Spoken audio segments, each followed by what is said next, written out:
Hello! Welcome to my channel. Thank you for joining me here today. Before we begin, if you like this video, please don't be shy to hit the like and subscribe button. And check out my website for weekly yoga classes or a chance to sign up for a private class. In today's tutorial, I will be guiding you on how to do the Warrior 2 pose, also known as Virabhadrasana 2 in Sanskrit. It's a classic yoga pose and a set of one of 5 warrior poses. It is a standing pose that requires a wide hip opening stance and will make you feel strong like a warrior preparing for battle. For this tutorial, you may need a couple of yoga blocks, a strap, and a chair, or nothing depending on which variation you are following for this tutorial. Warrior 2 is a great pose for many reasons. Whether you're doing it on its own or as part of a sequence, it poses many benefits for your body. It is a grounding pose that requires you to be firmly planted on the ground with a wide stance. Holding this pose for a few breaths works the hamstrings, quads, and adductors. This is a great pose to stretch and open up the hips, shoulders, and chest, counteracting the effects of sitting at a desk all day. You can practice it at the end of a workday or during a quick break to loosen up your body and improve your posture. Warrior 2 requires you to lift and lengthen your spine. This will relieve any pressure that accumulates into your back during the day, relieving any back pain. It will also activate and strengthen the muscles along your spine.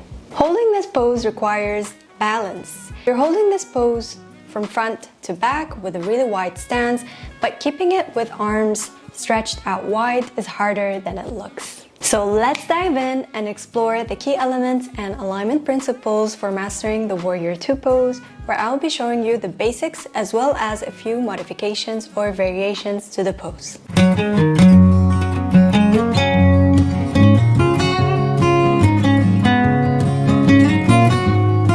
Please meet me at the top of your mat. Let's take a wide stance here with your feet parallel to each other, approximately 3 to 4 feet apart. Turn your right foot facing forward towards the top of your mat, and your back foot is parallel to the mat. Both your heels are in one line. So adjust yourself if you need to for the alignment. Lift your arms up, palms facing down with your hands parallel to the mat and at equal distance. Bend your right leg. Make sure your right knee is over your right ankle. Gaze towards your front fingertips. And now you can hold this pose for 5 breaths. Now there are things to look out for in this pose while you're holding it for 5 breaths.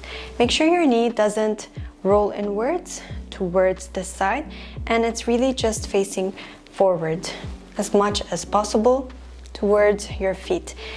Now, other mistakes are just going forward a little bit too much, where your knee is way over your feet, way over your ankle. This is going to damage your knee and causing you knee injuries. So another one is just going too far with your torso. Your shoulders need to be above your hips. And your shoulders and your hips are facing towards the side of the mat. So they're over here, you're not going over there or towards the back, you're just right here in the middle. And while you're holding this pose, you should feel the strength and the openness in your hips and your lower body. If you have tight ankles or feet, you can adjust the pose by pointing your back foot at a 45-degree angle instead of keeping it perpendicular to the back of the mat. So bending your front foot and keeping the back foot at a 45-degree angle while lifting your arms up. If you have knee pain or knee injury, you can do this pose with support of a blanket or by placing your knee and your foot on the ground. So let's get into the pose by starting at the top of the mat and going into a low lunge. So inhale to bring your left leg back and exhale to lower it down on the ground. This is where you can grab your blanket and bring it close to you. You can double pat it or just do it like that, whatever is comfortable for you, and place it on your mat. So now what we're going to do is just flipping our toes and our foot to face the back of the room, like so. So you can support your hands down on the ground while doing this and get into the pose, and put your knee above that blanket for support. Lift yourself up. Make sure your front foot is facing forward and your knee is over your ankle. Now lift your arms up and gaze forward.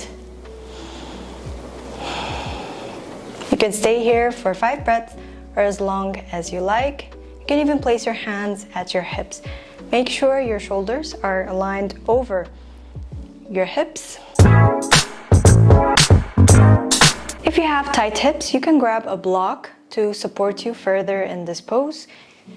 So grab your block, place it forward where you're going to place your front foot.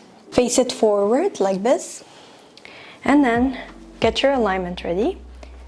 Place your right foot forward and put it on top of the block. And now take the stance however you want, however wide or short of a stance you would like. And bend your front foot facing forward, lifting your arms up and gaze forward towards your fingertips. Hold this pose for 5 breaths or as long as you can.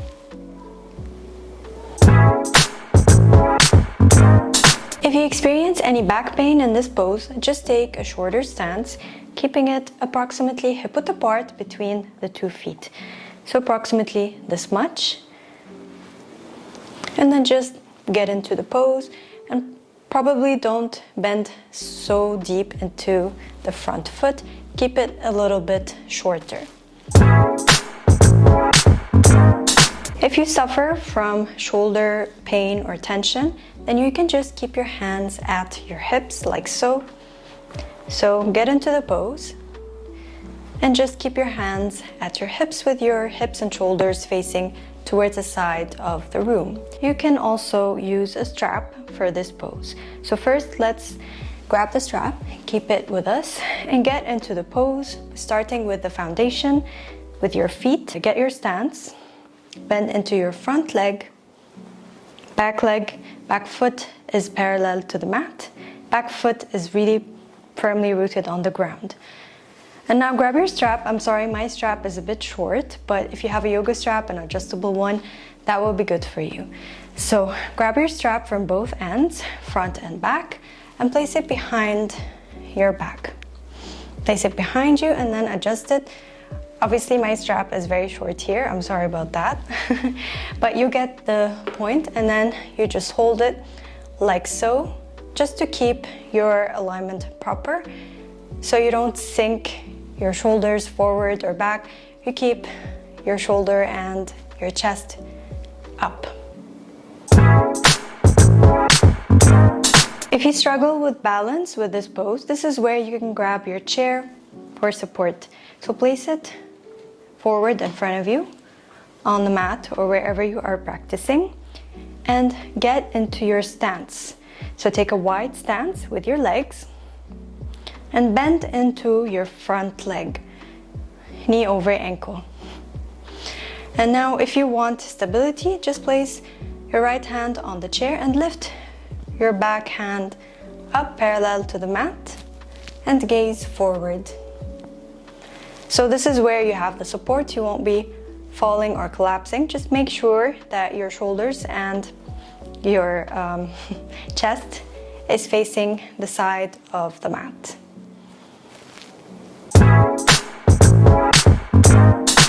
You can also add this warrior pose into a flow. So let's get into the warrior 2 pose. Take your time. Lift your arms up. And now from warrior 2, we're gonna go into reverse warrior. So flip your front palm, let it face up. Go forward with your hips and then go backwards, placing your left hand back on your shin or wherever you can reach, and reaching your front arm back, feeling the stretch in your side body. So you can flow from warrior 2 to reverse warrior. So let's flow back to warrior 2 and then into the reverse warrior. You can do this as many times as you like or for 5 breaths. You can even flow from warrior 2 to warrior 1. So let's get into the warrior 2 pose, lifting the arms up and then transitioning into warrior 1. So straighten your front leg a little bit, get your back foot at a 45-degree angle, and then bend into your front knee and straighten forward. Make sure your hips are facing forward and your shoulders are facing forward, and lift your arms up overhead. Now let's go into the warrior 2, flowing from warrior 2 to warrior 1. So back leg parallel to the mat, arms parallel to the mat. Back leg 45-degree angle, lifting the arms up, hips and shoulders facing forward. Let's go back. And then you can do this as many times as you like. And that's it for today. Thank you for joining me on today's tutorial on how to do the warrior 2 pose, where we covered the benefits, how to do the basic warrior pose, a few modifications to the pose, and some flows as well. If you like this video, don't be shy to hit the like and subscribe to my channel for more yoga tutorial videos and yoga flows. And don't forget to visit my website for weekly yoga classes and a chance to sign up for a private class. Thank you again for joining me, and I hope this pose makes you feel powerful, strong, and grounded. Hope you enjoy the rest of your day or evening. Namaste.